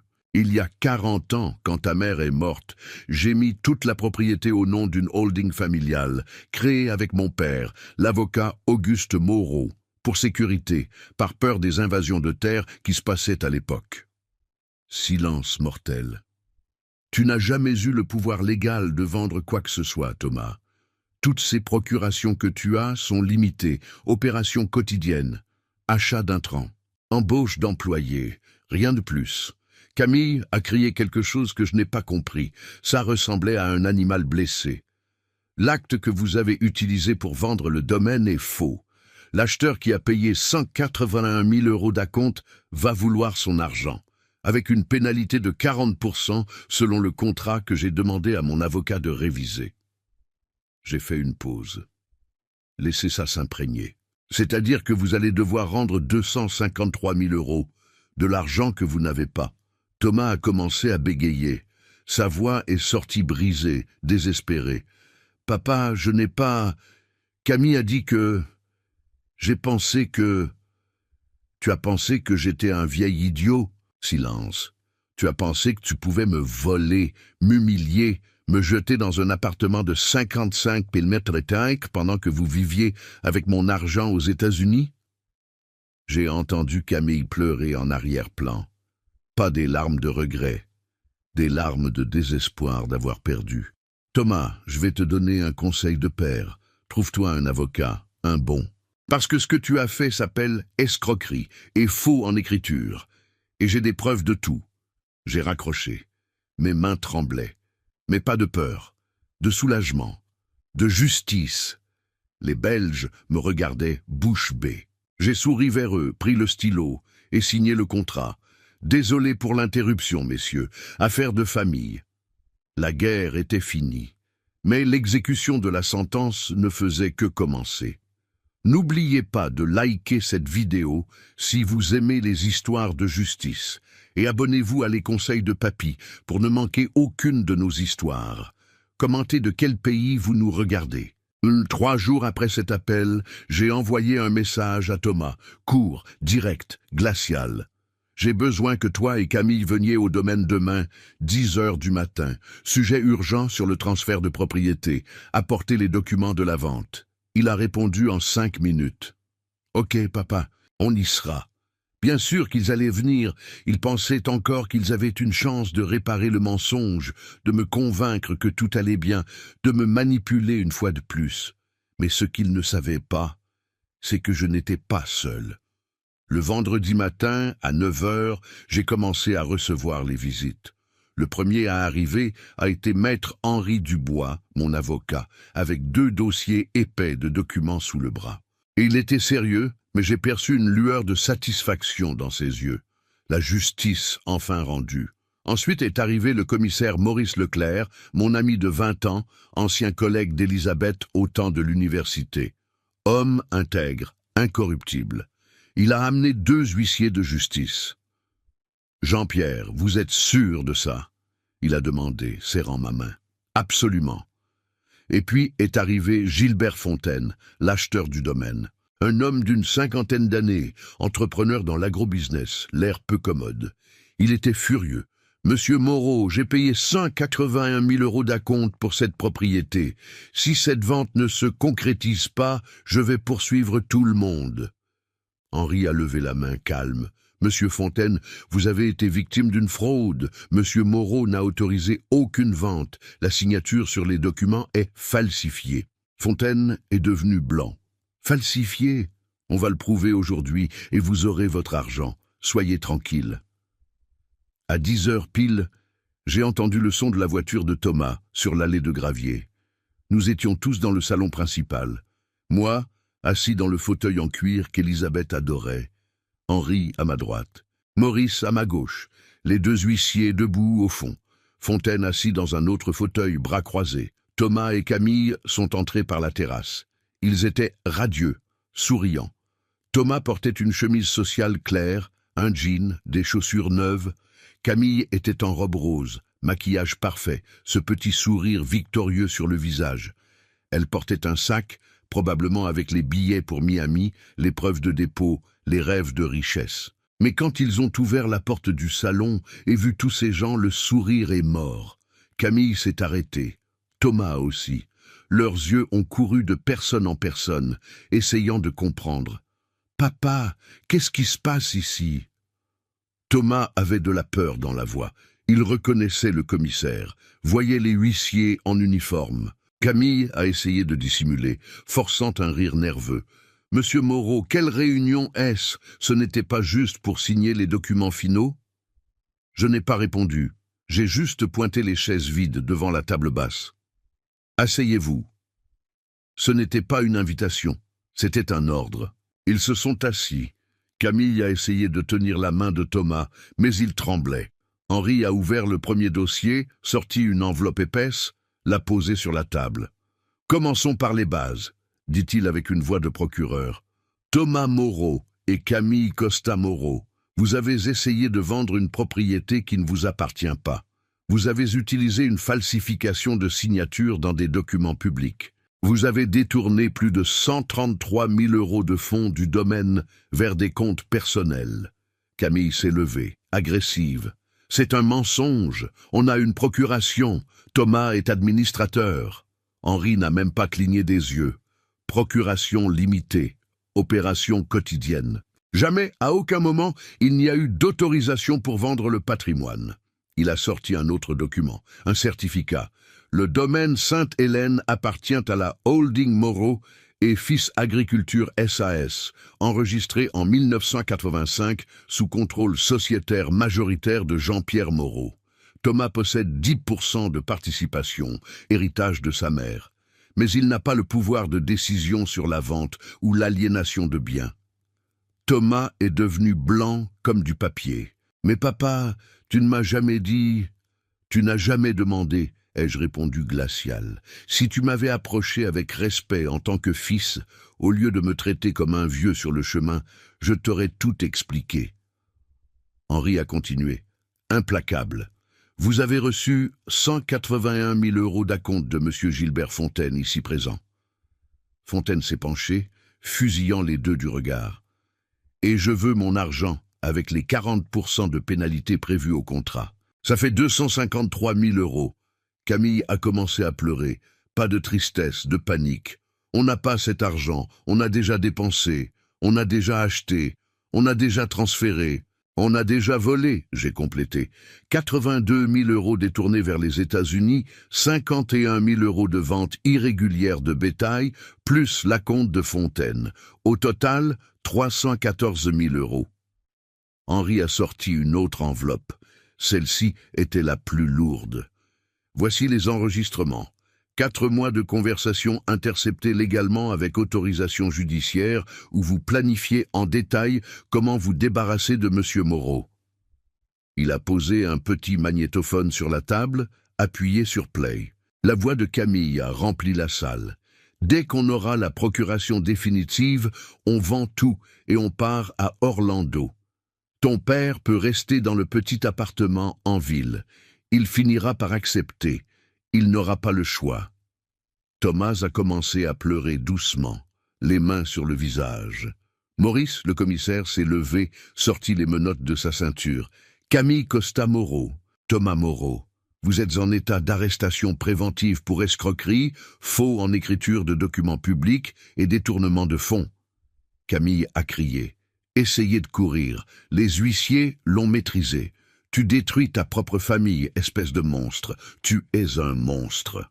Je me suis levé lentement, les regardé dans les yeux, et j'ai dit, avec chaque syllabe chargée de 3 ans d'humiliation avalée, je n'ai pas détruit ma famille. Tu l'as détruite quand tu y es entré. Les huissiers ont mis les menottes. Camille criait, se débattait. Thomas pleurait juste, tête baissée, vaincu. Avant qu'il ne sorte, mon fils m'a regardé. Et dans ce regard, j'ai vu. J'ai vu le garçon de 10 ans qui avait perdu sa mère. J'ai vu le jeune que j'avais élevé seul. J'ai vu l'homme qu'il aurait pu être. Et j'ai vu le criminel qu'il était devenu. Papa, pardonne-moi. Je n'ai pas répondu. J'ai juste tourné le visage. Parce que le pardon, mon fils, se gagne avec le changement, et tu avais un long chemin devant toi. Le commissariat de Lyon était glacial cet après-midi-là. Climatisation vieille faisant du bruit, odeur de café réchauffé et de vieux papier. Je me suis assis sur une chaise en plastique dur, pendant que maître Henri discutait avec le commissaire Maurice des prochaines étapes. Camille était dans une salle d'interrogatoire, criant sur l'avocat qu'elle avait trouvé au dernier moment. Thomas était dans une autre, silencieux, regardant ses propres mains menottées. 3 heures plus tard, la détention préventive est sortie pour tous les deux. Henri est venu vers moi avec les documents. « Jean-Pierre, le procureur de la République va proposer une mise en accusation la semaine prochaine. Les preuves sont solides. Ils vont répondre d'escroquerie qualifiée, faux en écriture de documents publics et détournement de fonds. Peine cumulée, Camille peut prendre jusqu'à 10 ans. Thomas, étant primo-délinquant et ayant coopéré en partie, peut-être 6 ans. 10 ans, 6 ans, des chiffres qui semblaient irréels. Et s'ils font un accord, Thomas a plus de chance. S'il avoue tout, rembourse ce qu'il peut, démontre un regret sincère, il pourrait purger en régime semi-ouvert. Camille, plus difficile. Elle était le cerveau. Elle avait des antécédents d'escroquerie dans une autre juridiction. On a découvert hier. Elle a fait un coup similaire au premier mari. Alors c'était ça. Camille était une escroc professionnelle. Et Thomas avait juste été une victime de plus. Un idiot, oui. Mais une victime, ça ne l'innocentait pas, mais ça expliquait. Dans les semaines suivantes, le procès a avancé vite. Maurice était efficace, le juge impartial, les preuves irréfutables. La première audience était en janvier. Camille est entrée dans la salle menottée, en uniforme orange de la prison provisoire, cheveux décoiffés, sans maquillage. Elle semblait 10 ans plus vieille. Elle m'a crié dessus. « C'est ta faute, tu ne m'as jamais accepté, tu m'as traité comme de la merde depuis le premier jour. » Le juge a frappé son marteau. « Silence ou vous serez évacué !» Elle a pleuré, ces larmes qu'elle utilisait si bien pour manipuler. Mais là, dans cette salle froide, elle ne marchait plus. Son avocat a essayé de plaider qu'elle avait été influencée émotionnellement, qu'elle souffrait de troubles. Mais les preuves étaient trop claires. Messages d'elle planifiant chaque étape, vidéos d'elle dépensant l'argent volé dans des restaurants chers. L'historique des escroqueries précédentes. La sentence de Camille est sortie en mars. 6 ans et 8 mois de réclusion en régime fermé, sans droit au régime ouvert. Perte de tous les biens acquis avec l'argent détourné. 2 voitures importées, bijoux, le dépôt de 6 000 € qu'elle avait fait pour un restaurant à Orlando. Elle a crié quand elle a entendu, insulté le juge, m'a insulté, a été traînée dehors par les agents de sécurité. Thomas a été différent.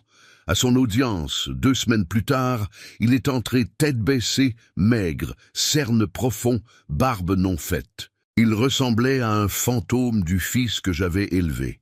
Quand le juge a demandé s'il avait quelque chose à déclarer, il a demandé à parler. Il s'est levé, m'a regardé. J'étais assis au fond de la salle, et sa voix est sortie brisée. Je n'ai pas d'excuses. J'ai fait tout ce dont on m'accuse. J'ai volé mon père, trahi l'homme qui m'a élevé seul, qui a travaillé jusqu'à saigner pour me donner un avenir. Je me suis perdu. Des larmes coulaient sur son visage. J'ai été faible. J'ai cru à des promesses vides.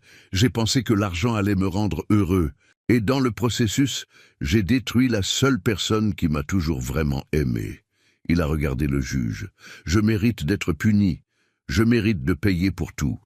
Et je vais passer le reste de ma vie à essayer d'être digne du nom que je porte. Le silence dans la salle était lourd. La sentence de Thomas, 4 ans en régime semi-ouvert, plus l'obligation de rembourser toute la somme détournée. Avec un travail rémunéré, une partie du salaire serait destinée à la restitution. Il a accepté en silence, n'a pas fait appel. Mais le pire de tout n'était pas leur prison. C'était ce qui s'est passé avec le reste. Gilbert Fontaine a poursuivi les 2 pour le remboursement des 253 000 €. Comme il n'avait pas l'argent, il y a eu saisie de biens. L'appartement de 47 000 € qui appartenait à Thomas, saisi et vendu aux enchères. Les voitures vendues. Même les vêtements de marque de Camille sont allés aux enchères. Mais il manquait encore de l'argent. Fontaine a obtenu un blocage judiciaire des gains futurs de Thomas pour les 15 prochaines années. 30% de tout salaire ou revenu serait destiné au paiement de la dette. 15 ans. Mon fils allait payer pour ce choix jusqu'à ses 50 ans. Les enfants de Camille, Antoine et Sophie sont retournés chez leur père biologique, un entrepreneur d'Annecy qui les a accueillis. Ils n'ont plus jamais voulu parler à leur mère. Ils ont découvert qu'elle avait menti sur tout, y compris sur leur père. Et Camille. Elle a essayé de demander le divorce de Thomas depuis la prison, mais il l'a devancé. Il a déposé une action en premier, alléguant fraude et mauvaise foi depuis le début de la relation.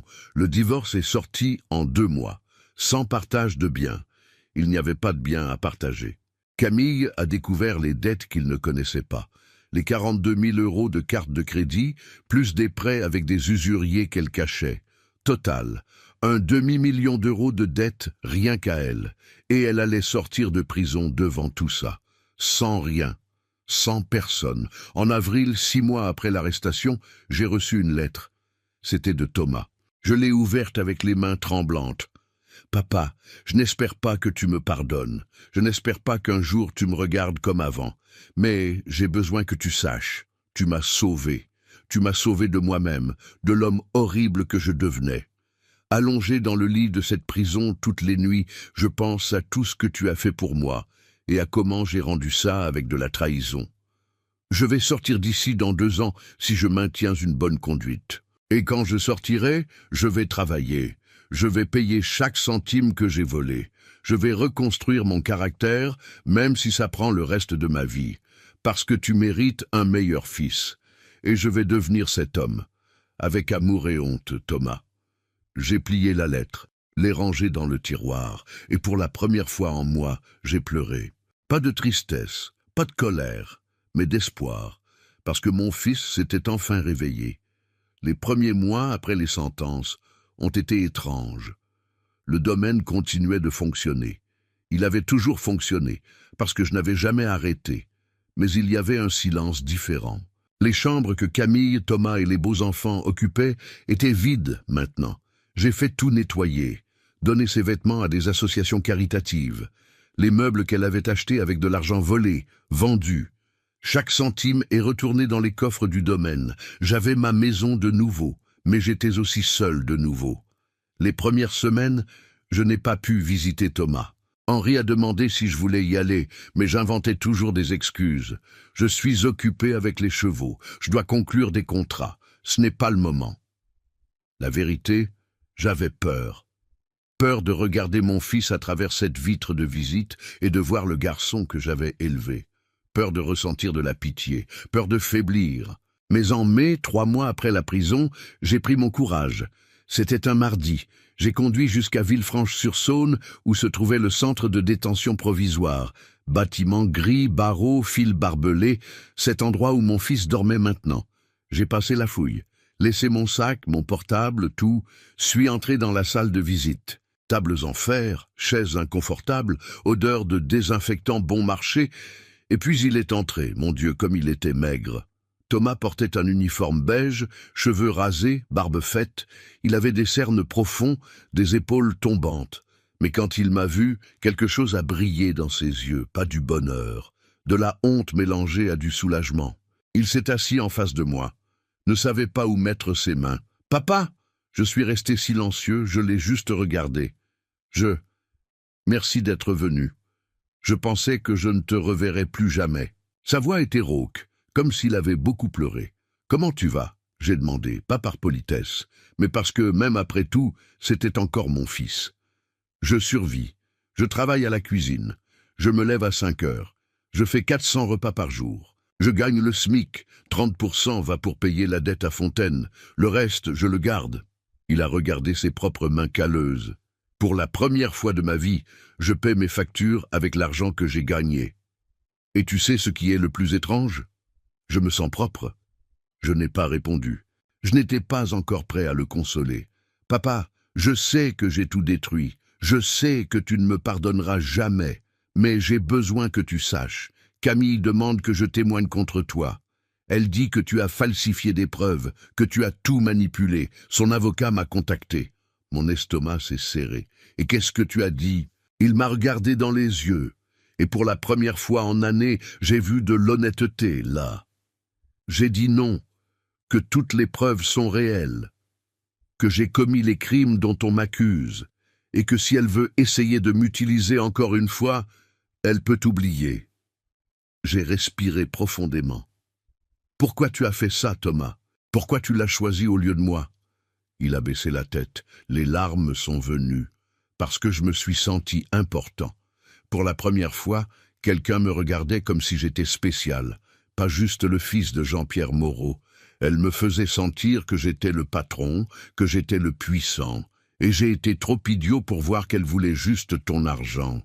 Silence lourd, Mais la faute n'est pas qu'à elle, papa. C'est à moi. J'ai choisi de croire aux mensonges parce que c'était plus facile que d'affronter la vérité, que je n'ai jamais été la moitié de ce que tu es. Et au lieu de travailler pour être meilleur, j'ai voulu te faire tomber. » Ces mots m'ont coupé, mais ils étaient vrais. « Tu as raison, » j'ai dit calmement. « Tu as été faible, lâche. Tu as choisi le chemin facile. » Il a hoché la tête, pleurant. « Mais tu sais quoi?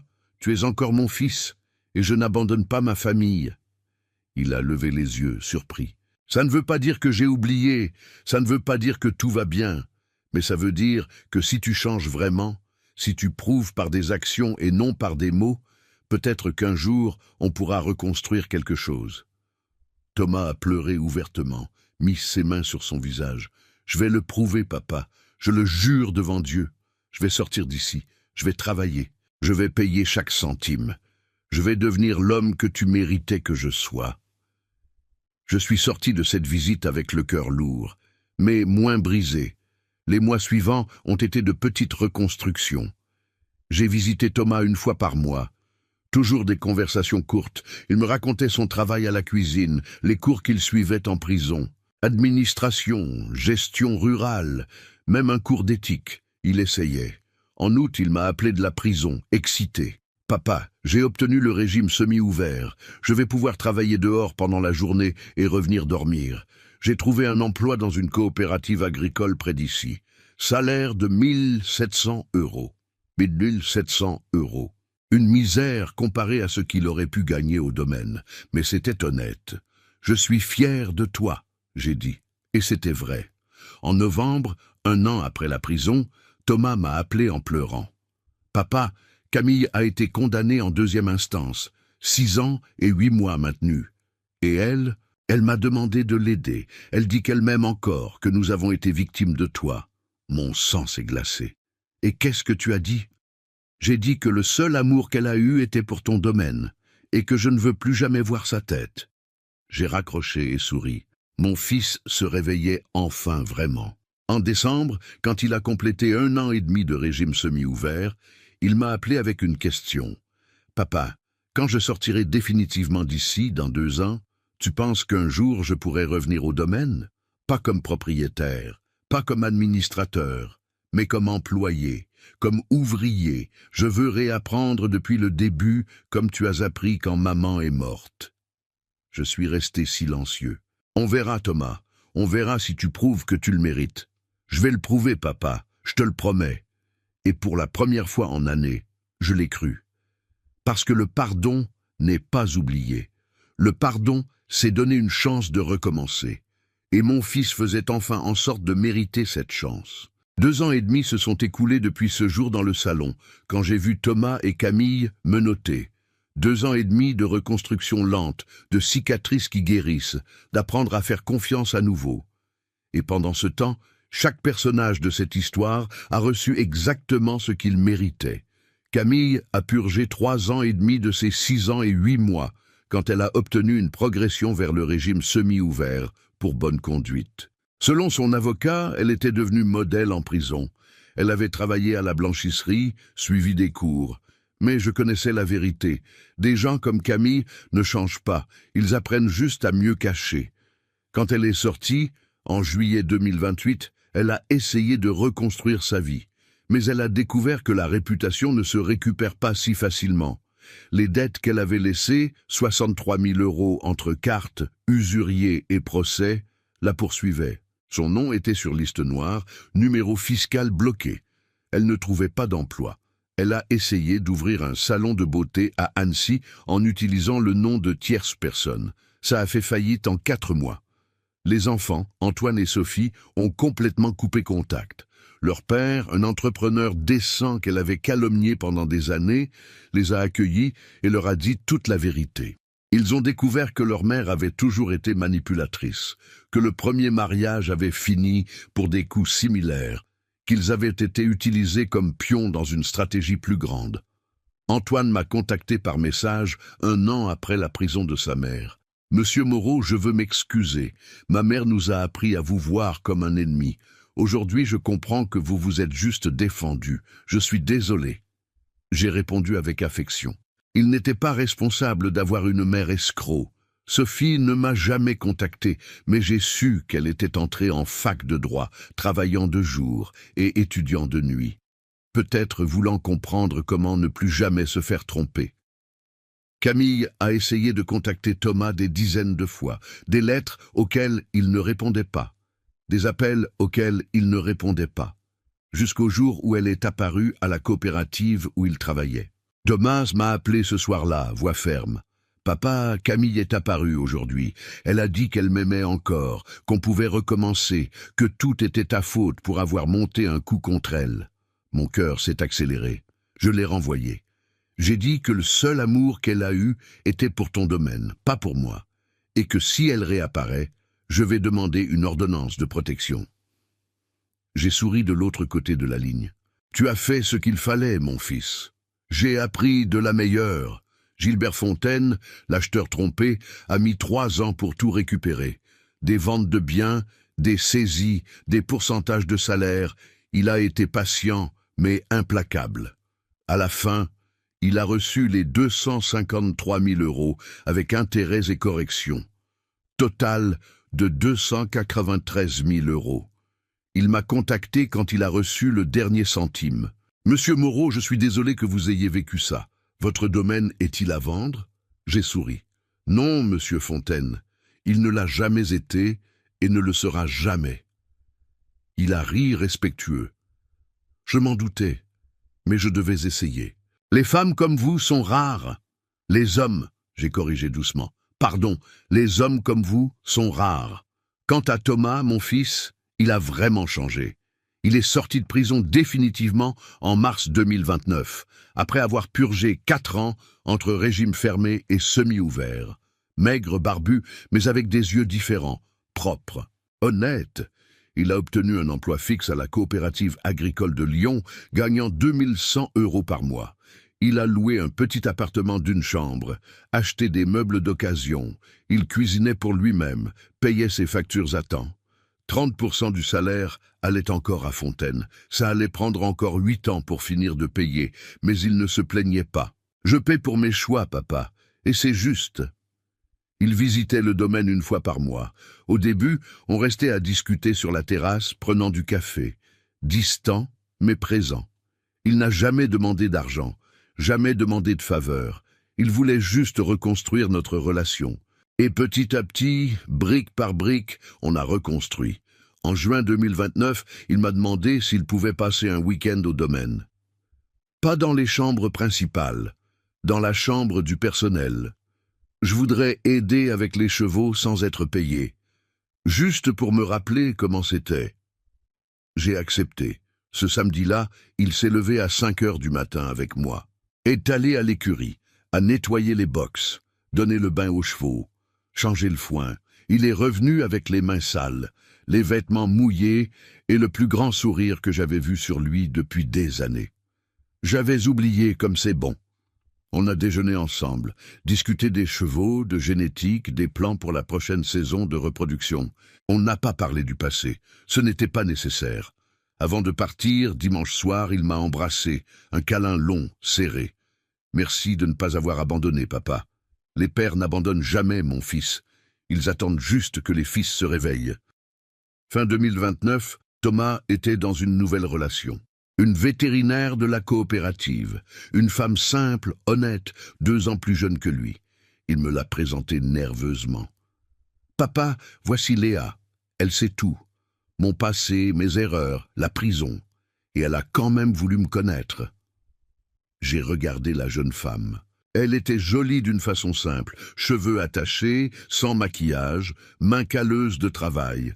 Elle m'a salué avec un respect authentique, sans fausseté. « Monsieur Moreau, c'est un honneur de vous rencontrer. Thomas parle beaucoup de vous. »« De bonnes choses, j'espère, » j'ai plaisanté. Elle a souri.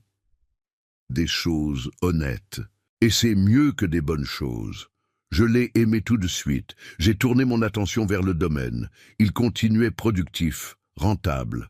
En 2029, j'ai facturé 390 000 €. Ma meilleure année. J'ai acheté 16 hectares de terres adjacentes, investi dans de nouvelles technologies pour les écuries, formé une équipe de 5 employés jeunes et dévoués. Le domaine n'avait plus besoin de moi pour survivre, mais j'avais encore besoin de lui. Parce que cette terre n'était pas juste un commerce, c'était mon identité. C'était tout ce que j'avais construit avec du sang et de la sueur quand le monde disait que j'échouerais. Et en regardant en arrière sur ces 2 ans et demi, j'ai réalisé quelque chose. Je n'avais pas juste sauvé mon domaine. J'avais sauvé mon fils, j'avais sauvé ma propre dignité. Et j'avais prouvé que les hommes comme moi n'abandonnent pas, peu importe l'âge, peu importe la douleur, peu importe la trahison. Parce que la dignité n'est pas quelque chose qu'on vous donne. C'est quelque chose que vous conquérez tous les jours, en vous levant, en luttant, en résistant, et quand nécessaire, en contre-attaquant. En janvier 2030, j'ai fêté mes 71 ans. Je me suis réveillé ce matin d'anniversaire, préparé mon café, me suis assis sur la terrasse regardant le soleil se lever sur les champs dorés du domaine.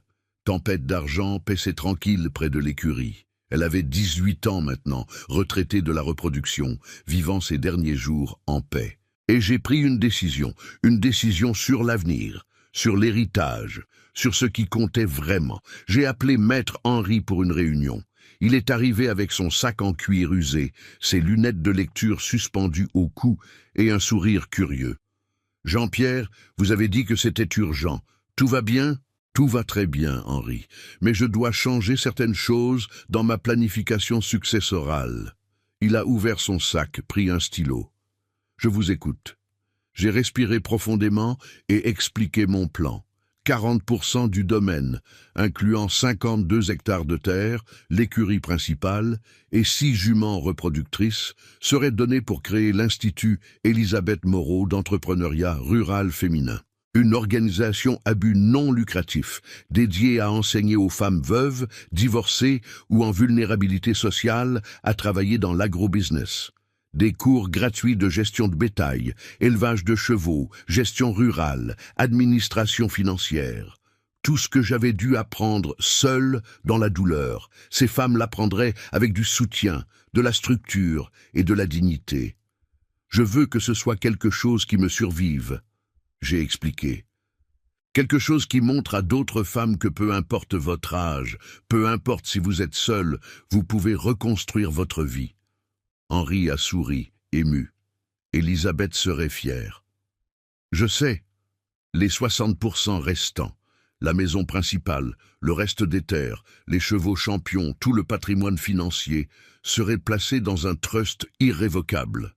Thomas ne pourrait accéder à ce trust qu'à 50 ans, dans 8 ans, et seulement s'il remplissait 3 conditions non négociables. Première, prouver un changement de caractère avec un travail honnête continu pendant au moins 8 ans. Sans dette, sans procès, sans arnaque. Deuxième, finir de payer toutes les dettes restantes avec Gilberte Fontaine. Troisième, travailler comme volontaire à l'Institut Elisabeth Moreau pendant au moins 2 ans, enseignant aux jeunes les erreurs qu'il a commises et les conséquences de mauvais choix. S'il ne remplit pas ces conditions, Henri a demandé, alors le trust sera dissous et tout le patrimoine ira à l'Institut. Thomas ne recevra rien. Henri a tout noté, levé les yeux. Vous êtes sûr? C'est une décision dure.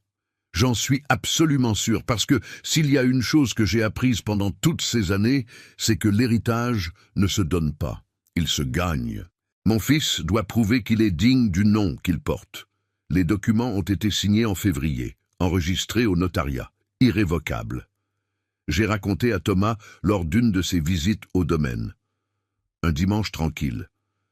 On était sur la terrasse à boire de la limonade quand j'ai posé les papiers sur la table. « Mon fils, je dois te montrer quelque chose. » Il a lu page par page.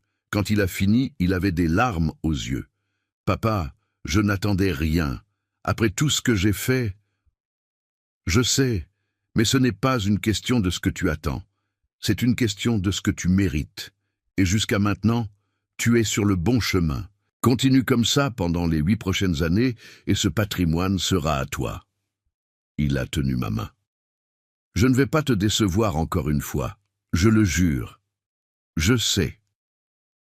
La création de l'Institut a été annoncée en mars. J'ai tenu à faire une petite cérémonie.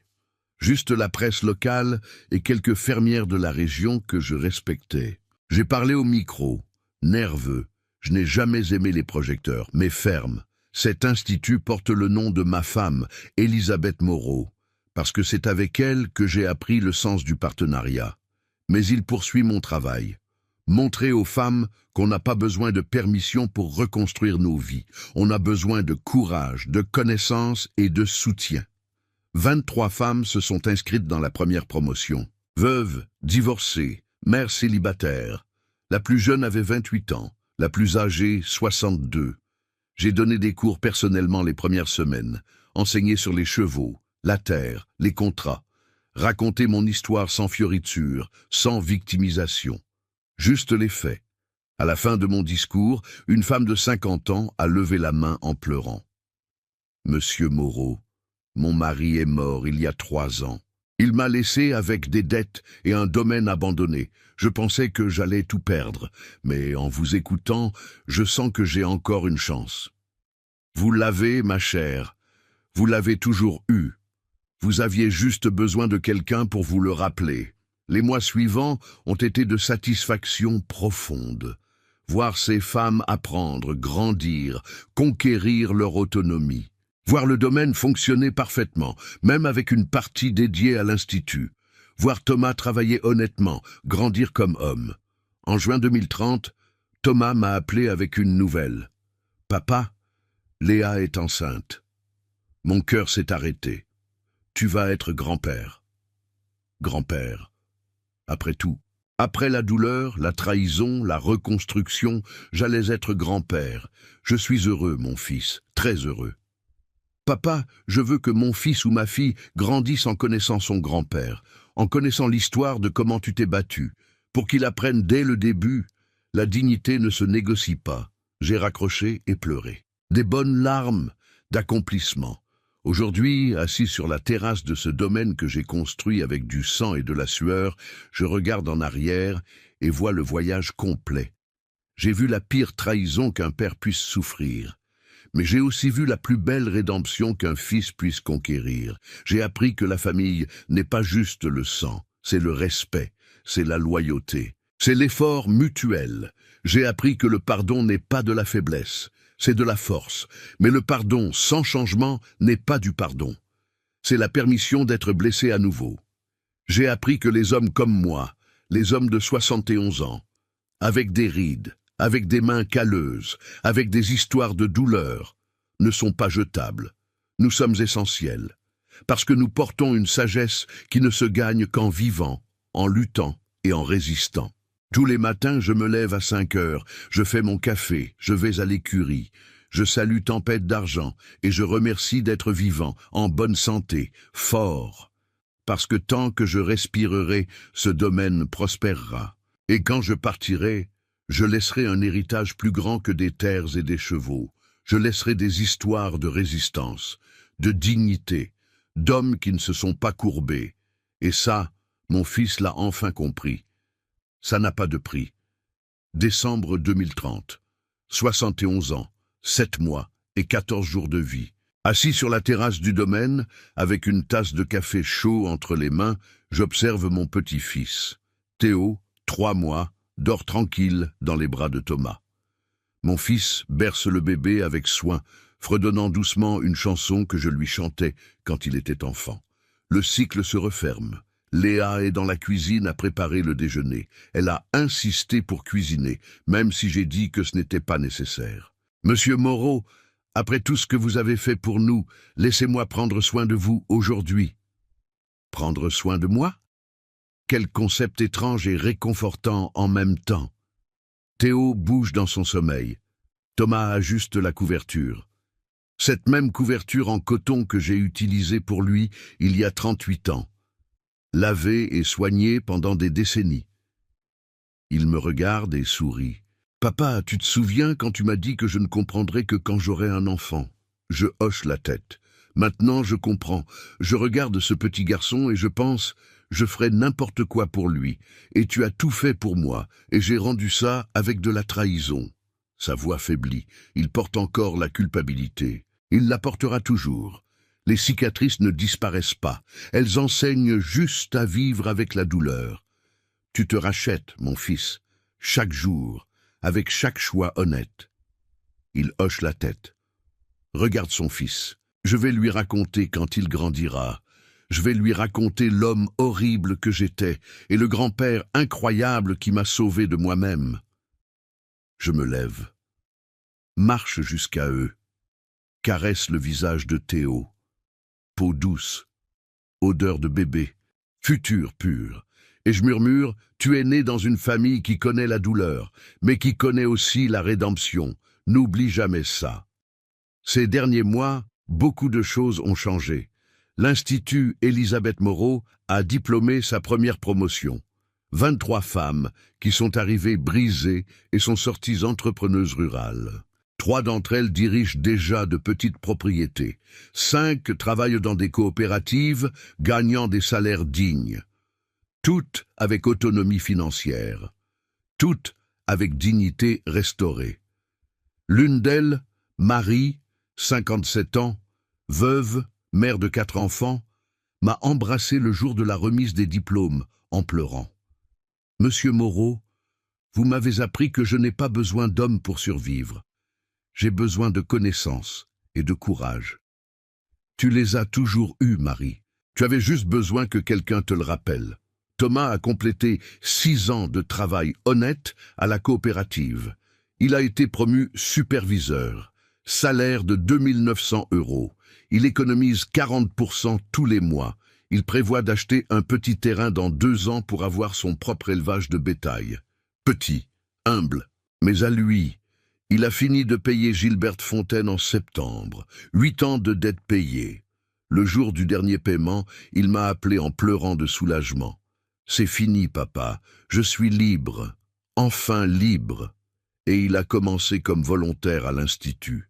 Tous les samedis, il passe la journée à enseigner aux jeunes l'administration rurale.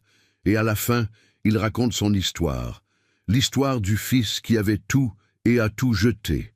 L'histoire de l'homme qui a été emprisonné pour avoir volé son propre père. L'histoire de la rédemption gagnée jour après jour.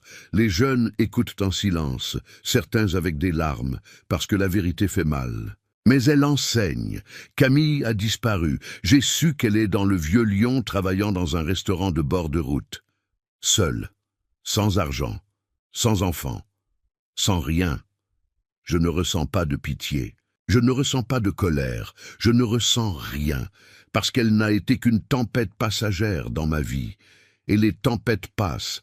Ce qui reste, c'est la structure que vous avez construite pour y résister.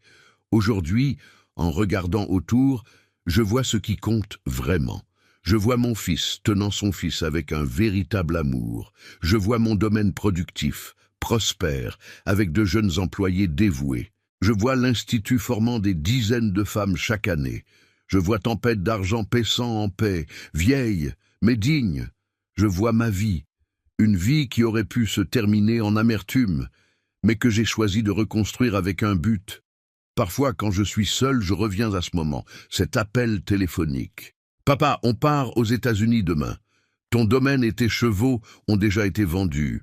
Adieu. » Je me souviens de mon cœur se brisant, de la sensation d'être jetable, de ne pas compter. Mais je me souviens aussi de ce qui est venu après.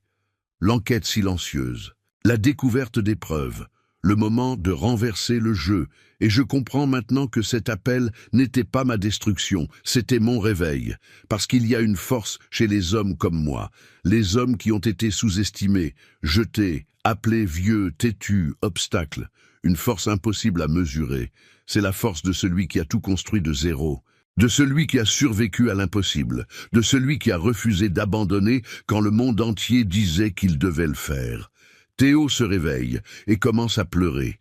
Thomas le berce nerveusement. Il apprend encore. Je prends le bébé de ses bras, le place contre ma poitrine, et les pleurs s'arrêtent instantanément. « Comment tu fais ça ?» Thomas demande. admiratif. 71 ans de pratique, mon fils. 71 ans à apprendre que parfois tout ce dont quelqu'un a besoin, c'est de sentir qu'il n'est pas seul. Je regarde le petit visage de Théo. Il m'observe, avec ses yeux sombres de nouveau-né, essayant de comprendre le monde. Et je lui murmure, mais aussi à moi-même. Tu vas grandir en entendant des histoires sur ton grand-père. Certaines vraies, certaines exagérées, mais je veux que tu saches la vérité la plus importante. Je ne suis pas spécial, je suis juste un homme qui a refusé d'être brisé. Et toi, mon amour, tu viens d'une lignée de résistance. N'oublie pas ça. La vie n'est pas faite de fins heureuses parfaites. Elle est faite de cicatrices qui deviennent sagesse, de pertes qui deviennent force, de trahisons qui deviennent limites, et de recommencements qui deviennent héritage. Aujourd'hui, à 71 ans, je n'ai pas peur de l'avenir. Je n'ai pas peur de vieillir. Je n'ai pas peur d'être oublié. Parce que tant qu'il existera une femme qui lira mon histoire et pensera « moi aussi je peux », j'aurai vécu correctement. Tant qu'il existera un fils qui apprend de ses propres erreurs, j'aurai bien enseigné. Tant qu'il existera un domaine qui prospère avec un travail honnête, j'aurai bien construit. Je suis Jean-Pierre Moreau, j'ai 71 ans. Et ceci est l'histoire de comment je n'ai pas permis qu'on me vole ma dignité. Parce que la dignité, mon amour, n'est pas quelque chose qu'on vous donne, c'est quelque chose que vous décidez de garder chaque jour, contre tout et tous. Et quand vous prenez cette décision, personne, absolument personne, ne peut vous l'enlever. Si cette histoire a touché votre cœur, si vous connaissez quelqu'un qui avait besoin d'entendre ça, laissez dans les commentaires de quel pays vous regardez cette vidéo. Je veux savoir si cette histoire est arrivée jusqu'à vous, où que vous soyez. Parce que les histoires de résistance doivent être partagées pour que d'autres hommes et femmes sachent « vous n'êtes pas seuls ». Et vous êtes plus fort que vous ne l'imaginez. N'oubliez pas de liker cette vidéo, de vous abonner à Les Conseils de Papy et d'activer la cloche pour ne manquer aucune de nos histoires de courage et de justice. Commentez de quel pays vous nous regardez maintenant. Votre soutien nous permet de continuer à partager ces histoires qui inspirent et transforment. Merci de m'avoir accompagné dans ce voyage. Et rappelez-vous, la dignité ne se négocie jamais.